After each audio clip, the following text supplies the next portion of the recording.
Well, good morning, everybody. Wow, I heard some people say, good morning, Father. I'm actually a deacon, not a father.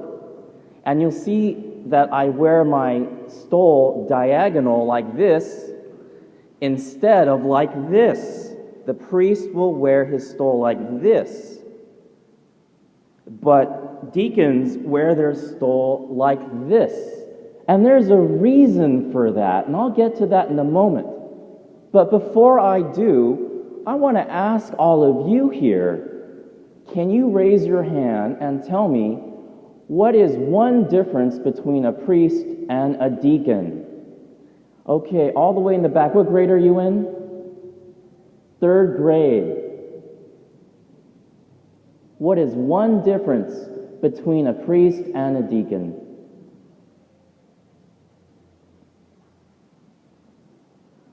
What's that? All those school dances I chaperoned, all the music going loud. Years are going.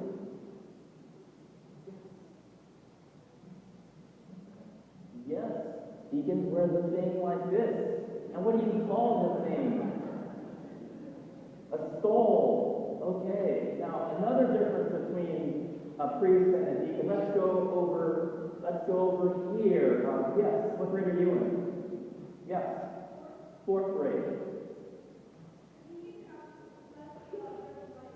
That's right. Very good.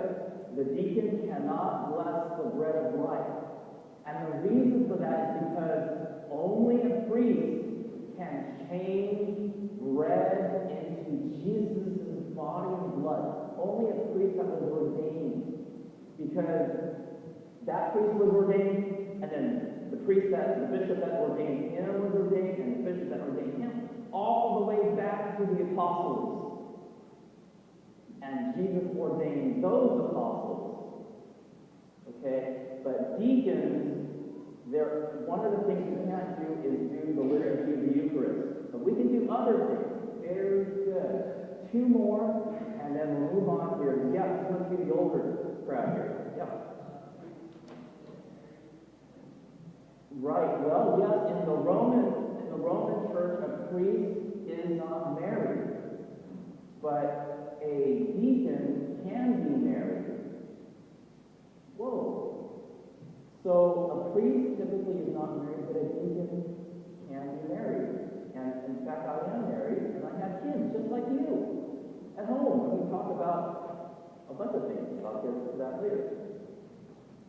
And the reason why a priest doesn't marry is because it's related to the kingdom of God. When a priest isn't married, it means that the kingdom of God is here on earth with us. One final one, and then we'll move on. Yes, let's see. Let's go over here to the back. Yes, what grade are you doing? Oh, no, okay. Let's go over here again. What grade are you in? 5th grade.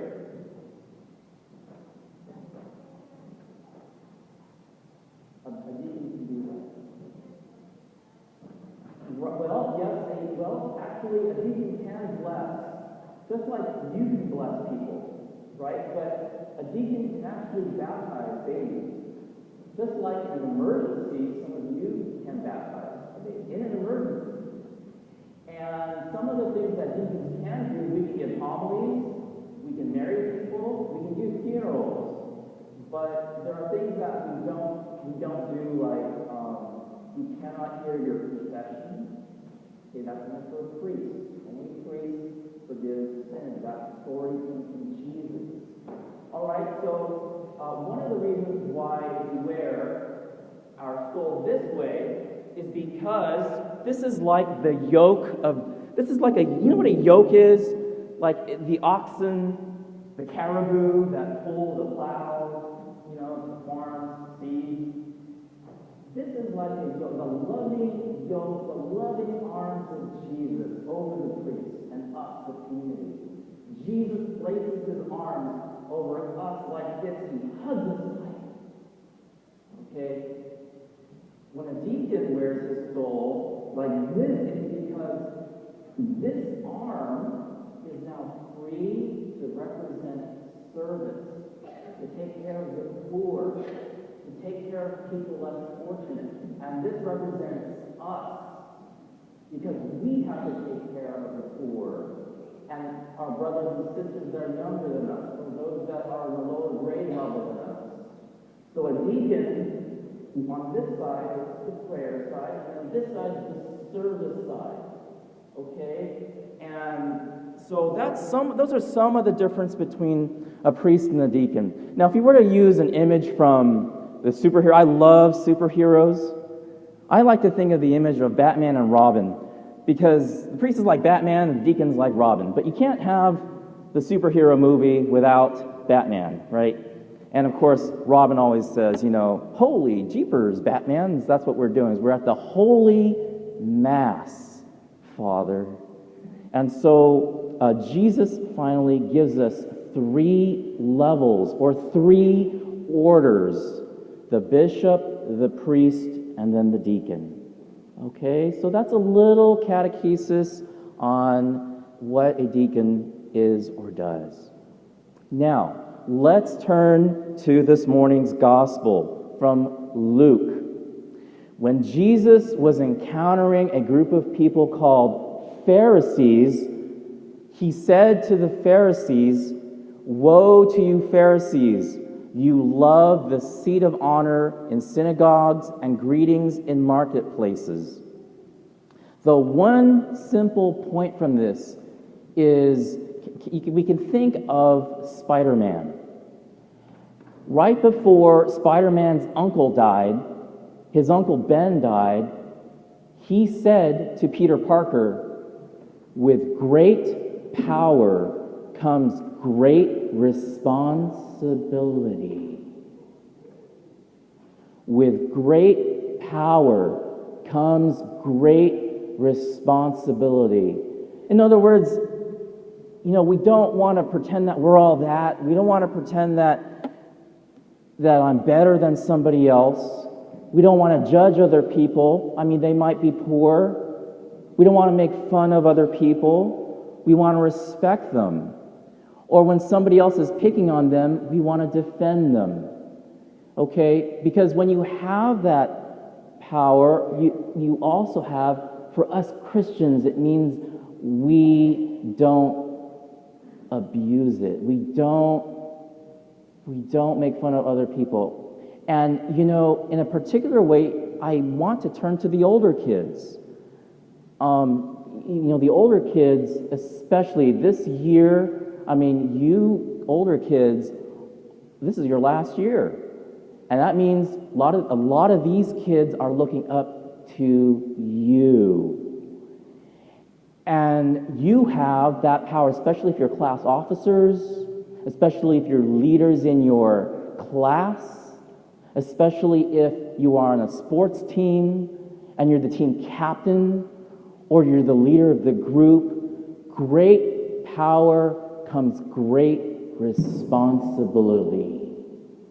And we don't want to be like these Pharisees where all it is about, having a bunch of honor and everybody, hey, look at me. Instead we want to serve others. So there's a final word here that we can think of in this gospel, and that word is humility. Humility. The word humility comes from the Latin word humus. It means the earth. And humility doesn't mean like, you always feel sorry for yourself or you put yourself down. That's not what humility is. Humility means being truthful. The truth. Be who you are. Choose your friends wisely. One of my favorite saints is Saint Dominic Savio, and he used to say, choose your friends wisely. And what humility does, it makes us, it doesn't mean like like I said, it doesn't mean putting ourselves down, but what it means is that we will be true, we will be responsible and loving to others, instead of being like the Pharisees. So this year, older students, keep in mind that humility. Think, it's more than just Spider-Man or Batman and Robin, because Jesus himself taught us what it's like to be a servant. And may you, now all of you, be servants at home, with your parents, with your teachers, with those in your community. And may you continue to love God and become great saints in God's kingdom. You're a saint. Anybody that goes to heaven is a saint. And you are called to be a saint, a great saint.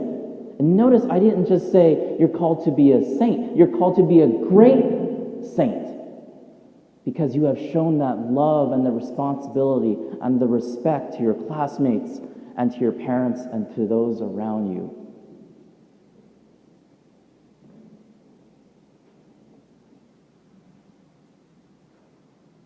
God bless you all.